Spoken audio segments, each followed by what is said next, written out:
تخيل لو عندك فكرة طلعت منها مشروع ونفسك يخرج للنور، ولقيت ناس كتير بتقولك بلد دي مش بتاعت اللي زيك، سيبك من الهبل ده يا سي عبقريين وشوف لك شغلانة تنفعك.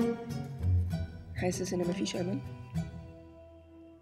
طب تخيل لو عندك فكرة طلعت منها مشروع ولقيت حد يقدرك ويقدر تعبك ويقدر حلمك، ولقيت نفسك وسط ناس فهماك وفاهمة انت بتتعب ليه، ناس في سنك بيحلموا زيك وعايزين يتعلموا منك، ناس عايزة تعمل تغيير وتفيد البلد.